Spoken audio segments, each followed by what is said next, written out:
Hey guys, so as you can see, it is very wet out here. The weather said it wasn't going to rain last weekend, and last weekend the weather said it wasn't going to rain this weekend, and they said it was going to be nice and dry, and I thought I was going to come in here and do a video where I paint a body for the Traxxas Fortec, and you cannot paint a body when it's high humidity like that, so I couldn't do that this weekend. So instead, what I'm going to do is I'm going to make some repair videos, and I'm going to show you guys how to do some repairs on some of these RCs that I have. And we're going to start with the E Revo 2.0, and we're going to replace the rear A-arm. Yeah, I've been an A-arm, and I'm going to show you guys how to replace that. That way, some of you guys that you can't really take your RC to the hobby shop or anything like that, you want to do it yourself and you don't really know how, hope this video will help you guys out. So the A-arm we are replacing is that bottom one. You can see it kind of has a bend to it, and it's not supposed to. There's a really sharp bend right there. I didn't even know the plastic would bend like that and stay. That is absolutely crazy to me. I can't believe it did that. I have no idea when it happened, but it happened. We're going to start off by taking the skid plate off, but we got to dig the dirt out of those screws right there.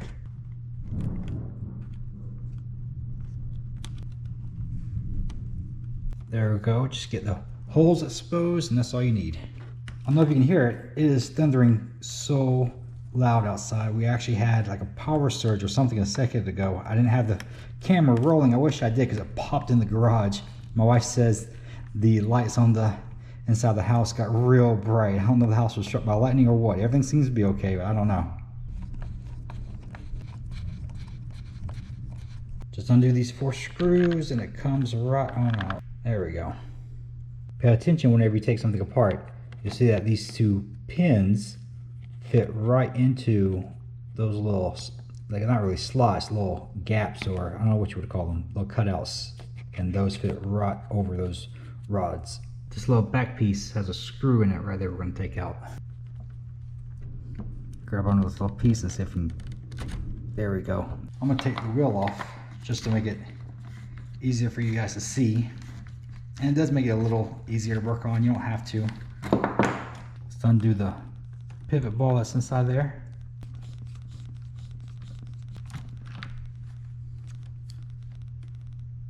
Do those ever stay in? Then we're going to do the push rod. Go ahead and take that out. And these little pins right here, they may give you a little issue. You can grab onto them with something, and if you have a hard time pulling them out, you can work this up and down, and it'll make it a little easier to pull out. If you're having a real hard time getting this one out, you may have to take this plate off. Hopefully we don't have that much trouble. So you grab onto it, wiggle this. Oh, there we go.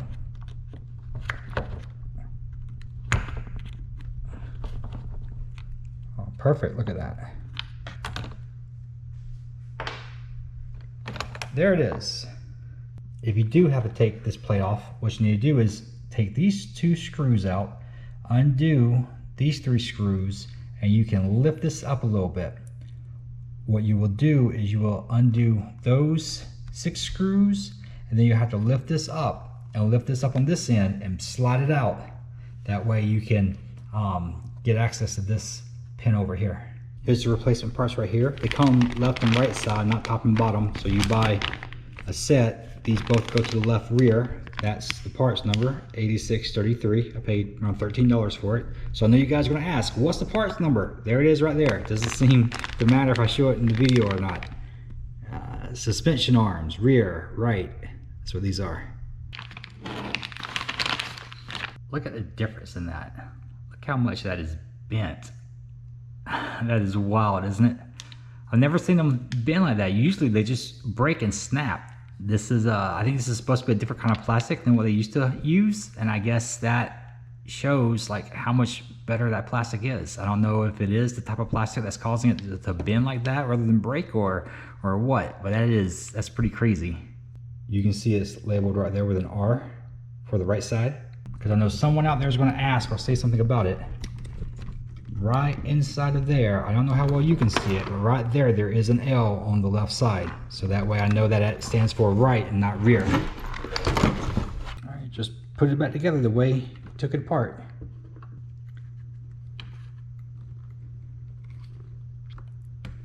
Slide around, there we go.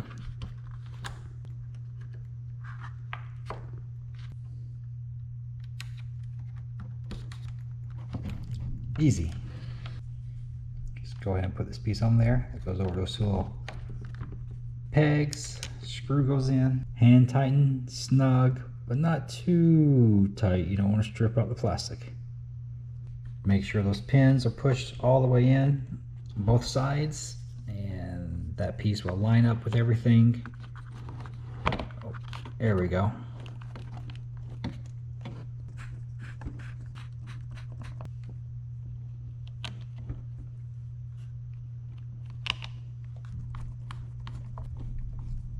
Sweating so bad in here. You can see my sweat on the E Revo. Man, it is really hot and humid. There we go, snug. Put the push rod back in the hole that you want it to go into. By default, it is in the middle. There you go. All right, to make it a little easier to get that in, what you can do is come back here and undo the tie rod or turnbuckle and free that up. And once you free this piece up, it will give you a little bit more slack in there. You can put it in there. You can also undo this one a little bit, back it up a little bit.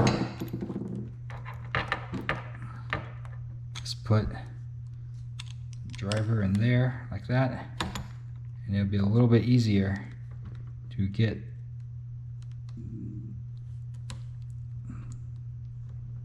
that in. Something still, oh yeah, the drive shaft. Make sure your drive shaft is in. There you go. Now you can put it back together. And by default, it's in the rear hole, and that's where I'm putting it back. That's where I run mine at. And some people Loctite all their stuff in. I do on some of them. I'm not doing it today. If it backs out on me, I will. All right, let's put this back together. Put the screw in. There we go. Tighten it. We are almost finished. Put this little rubber piece back in. I forget what it's called. What you can do is take something, you just kind of put in one side and stuff it in the other side. It helps keep dirt and debris out of there. So there we go. And let's put the tire back on there.